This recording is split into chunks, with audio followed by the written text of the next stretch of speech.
Sunday morning in Lightning Ridge. Just filled up with diesel. Took us about 9.25 hours to drive out here from Sydney yesterday, which was a really good run, to be honest. And on one tank, that was the best bit. I used 60 litres, which is awesome.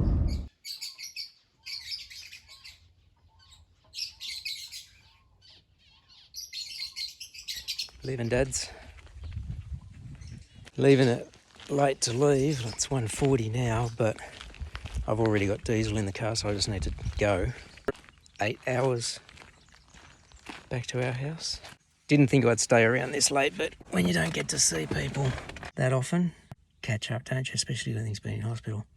I did manage to get some aloe vera from Mum for my wife, and some passion fruit plants and all this sort of stuff, so we'll get some stuff growing. Ready for a nice cruise.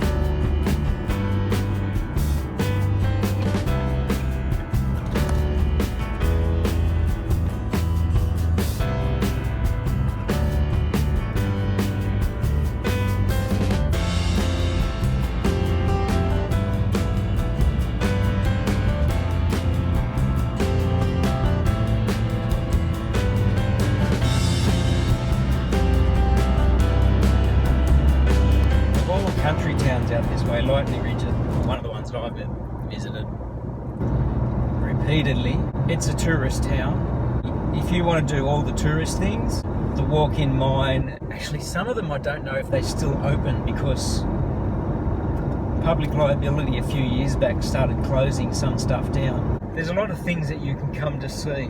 The Tourism Society, I think, have made these little tours that go around the town through all the little dirt roads. They're called car door tours, and you basically follow these coloured car doors with arrows and that sort of stuff. There's one up this way, a green car door tour. It takes you in that way. It takes you to, I think, the place of the first sunk mine, and it's a beautiful view from up there. There were a lot of things that I wanted to try and show off on my way back if I'd left a lot early this morning, because I thought I might leave around 9, 10 o'clock. I'm now leaving at 2. I'm just going to be driving home. It is a long trip. The first couple of hours are at 110 k's, and then once you get to Uganda, it's basically 100 from there.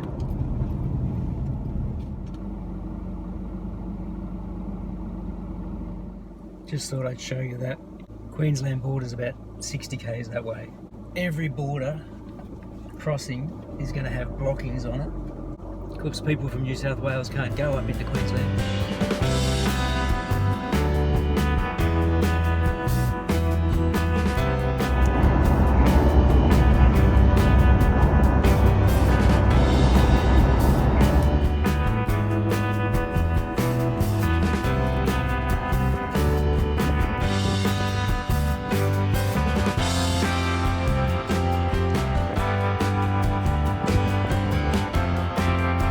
That's Stanley. This is the side of the highway. Big emu made out of Volkswagen bugs by a local artist called John Murray, who's been up in the area for years. Dad knows him pretty well. I've met him a few times. That was put up in 2013, and across the road's a rest area. When you're travelling up to the ridge, when you get to there, you're about 15 minutes from town. So as a rest stop, if you're going into town, you might not even stop there. Grid. Property line, all of this area is people's properties, and the highway just goes through it. They've obviously had a lot of rain up here because it's really green. So when we were driving up last night, didn't see any kangaroos at all. Compare that to the previous time I came up here, and there was just kangaroos everywhere near the roads. There was lots of roadkill. This time I think I've seen one roadkill in the whole trip. Make that 2, I just passed one. I've almost lost the touristy sense of Lightning Ridge because I've been up there so often, and my dad lives there, and so you go up there and just hang out. If you can bear what we call a highway, it's a good place to visit, to be perfectly honest. This is a disgrace to call a highway. Major arterial road through New South Wales, and it's as bumpy as all buggery. I'm going to just start listening to podcasts or music and settle in for the drive.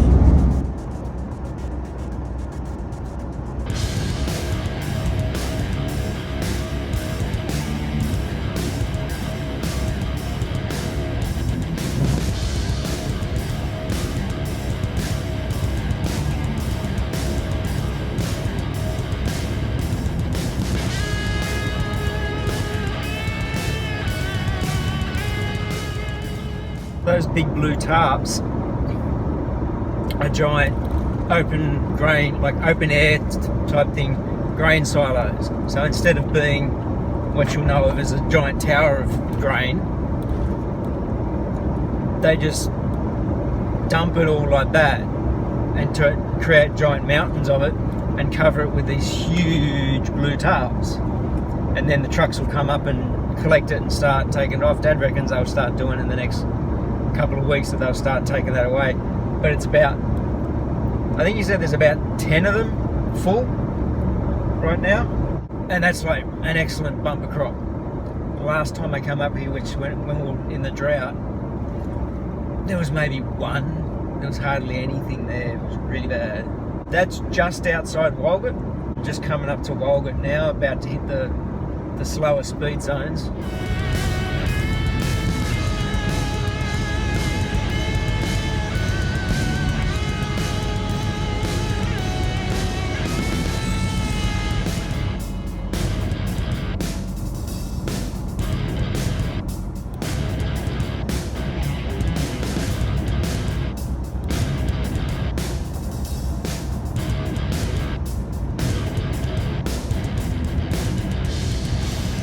Just wanted to record this bit so you could see how bumpy this road is.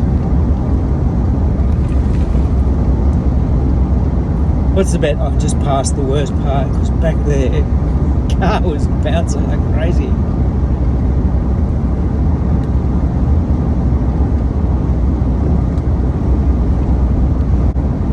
You watch, I'll stop the camera and it'll start bouncing like crazy again.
Bone, small town, got highlighted on the Today Show, a morning show in Australia many years ago.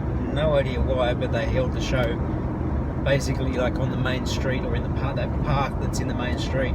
If you turn down the other street, that's where a lot of the tourist shops are, the cafe, antique store, that sort of stuff. Interestingly, I noticed that they removed some of the park equipment, which, if you ever remember the old climbing equipment that they had in parks, usually the big spaceships, the rockets, that sort of stuff, which was 1.5 inch round bar welded structures. Heaps of fun to climb on as a kid, but obviously not the safest thing to climb on as a kid. And I think that's why a lot of that equipment's been pulled out of parks. And I said, there used to be one there in the rest area park, and it was there for years and years and years, and now gone. But I like that the town has kind of played on their name, because it's Gallargambone, and they've got structures of galahs all over the place, and corrugated iron galahs I just love. I like taking photos of them every time I come past. I'm going to say, first couple of 100 Ks, are a little bit boring for a driver. You look around and have a look, but it's a lot of the same once you're out here. Cruise control is making it nicer on my legs though. All I've got to do is concentrate on steering and being ready for the brakes. Gilgandra is the next town. That's, I think, about 40 k's north.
Mandurin.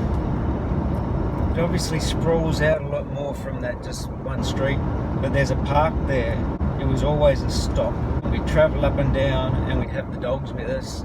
You'd stop at that park, so take a break, go to the toilet, run around the park with the dogs for a bit. Obviously on this trip I'm just driving through. I don't have to worry about anybody else. And so far, I haven't stopped since Lightning Ridge. Once I pulled out and actually took off, it's been a nice cruisy drive.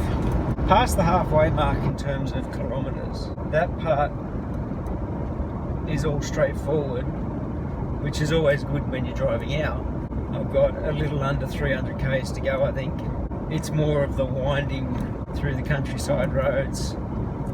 Top speed anywhere is only 100. Got to focus a little bit more with your driving now. Railway crossing.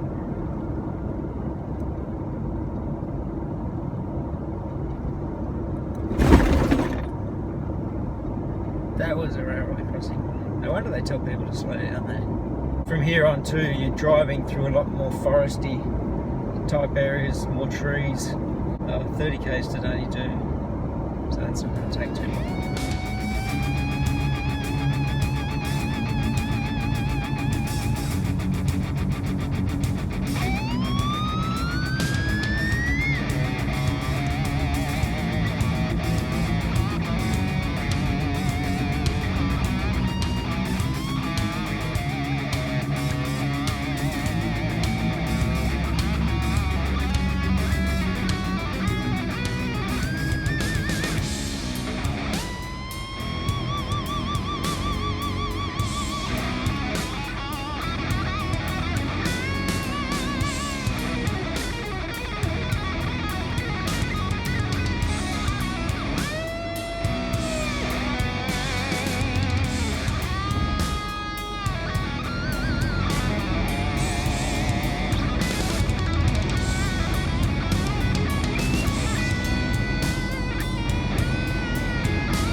Just coming through Gulgong,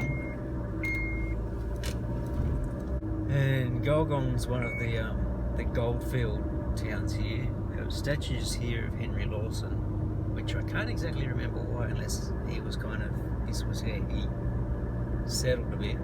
You kind of bypass Gulgong when you travel through.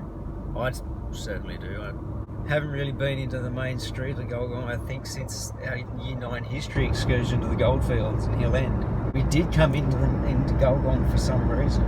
I can't exactly remember why, unless there was some sort of, just for the historic buildings and that sort of thing. This area was set up because of one of Australia's gold rushes. I'm now heading through to Mudgee.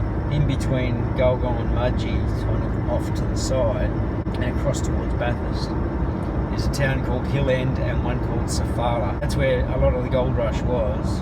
From memory, and this is a long time ago, Year 9, those sort of towns basically survive on their tourism. The history of the goldfields, they've got a lot of maintained or restored historic buildings. Who knows, public liability might have closed down a lot of those tours of goldfields and the gold mines, especially because we went all down as a whole group of kids into an old working gold mine. But this whole area now, it's a wine country, and they've got some strict, please don't bring in grapevines into this area to prevent disease getting into the grapes. Travelling along well. Mudgee's my next stop, my next pass through, because I haven't stopped yet. I'm going to have to at some point. Maybe Mudgee, I'll see how I go, or possibly Kapiti. And the run has been really good. There's been no traffic at all, so I better knock on wood. I've had traffic coming back in the opposite direction to me. Sometimes when you do these drives, you end up having a few cars in front, maybe a few cars behind, somewhere along the trip. And I just haven't had that at all. I've had literally no one in front of me for the whole drive so far from Lightning Ridge. Oh, there's a car a few hundred metres ahead of me. They must have come out of one of these side streets.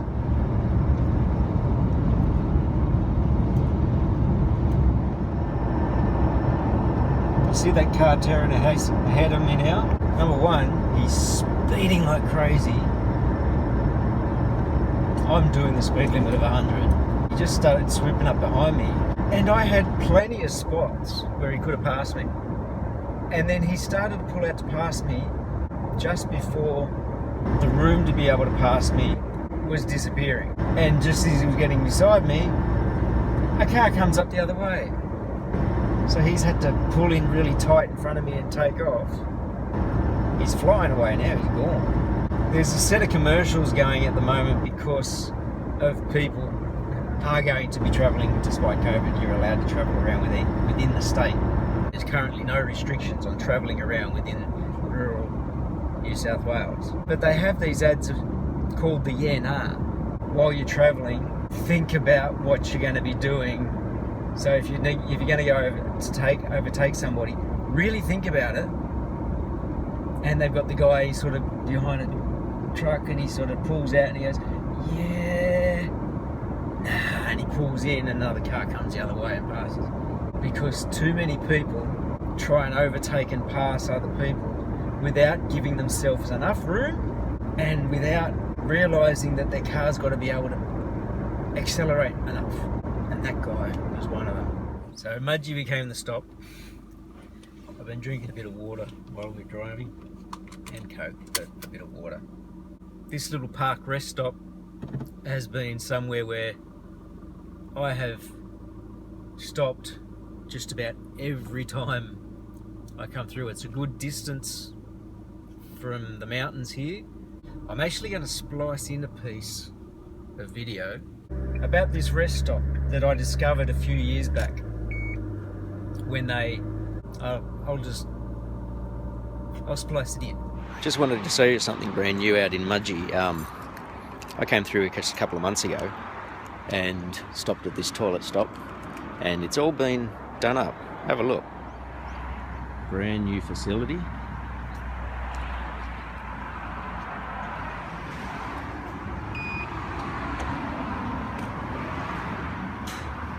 Welcome to Absolute.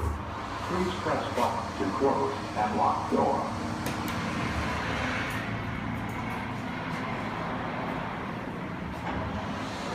very spacey. Door 1. Your maximum use time is 10 minutes. Press 1 to unlock door. Even mood music to poop by.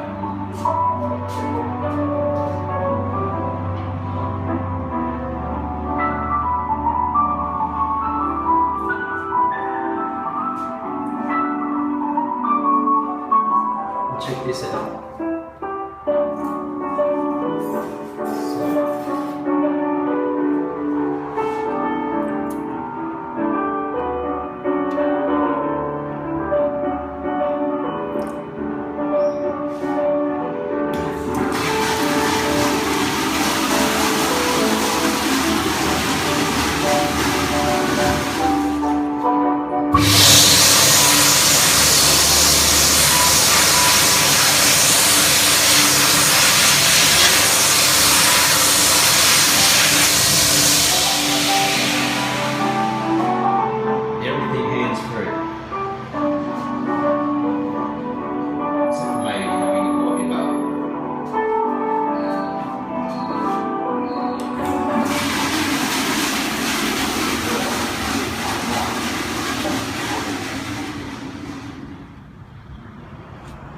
How cool is that? I think that's awesome. Out in the middle of country New South Wales. Not bad, eh? Okay, so what did you think? Hey, that's a pretty spinny thing to come across out in New South Wales. Country New South Wales, I should say. Haven't seen that anywhere else. But it kind of makes that rest stop just a little bit more pleasant.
So I was hoping to get here just a little bit sooner. The sun has set, so we've only just got the little bit of light left over from the sun going down.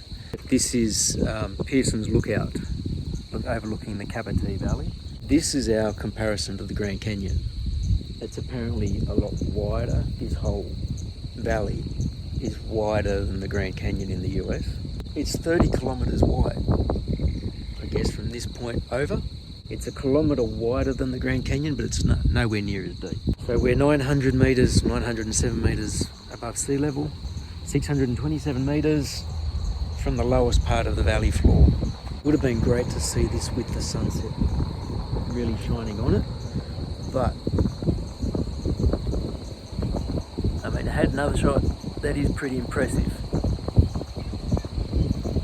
You can drive down into there's a town called Glen Davis. The turn-off's just back down here at Kapiti. And so if you turn down there, you can drive down into this valley. I've never done it. I think my dad said he has. Where I'm standing, this platform we're overlooking it is new to me. Probably been about 4 or 5 years since I've stopped here. They've now got a picnic table, they've got more information.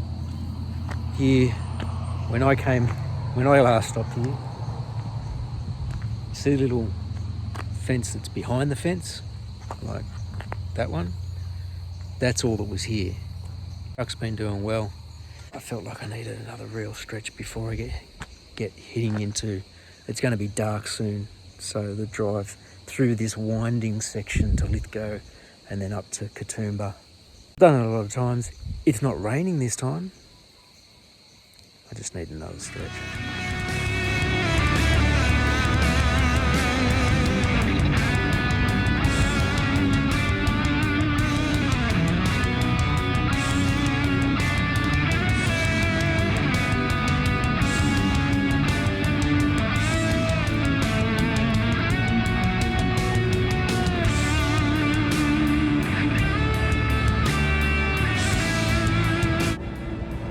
Jinxed myself.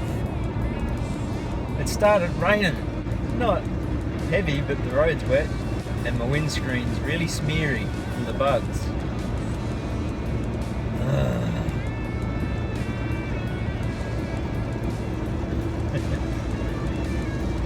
Oh well.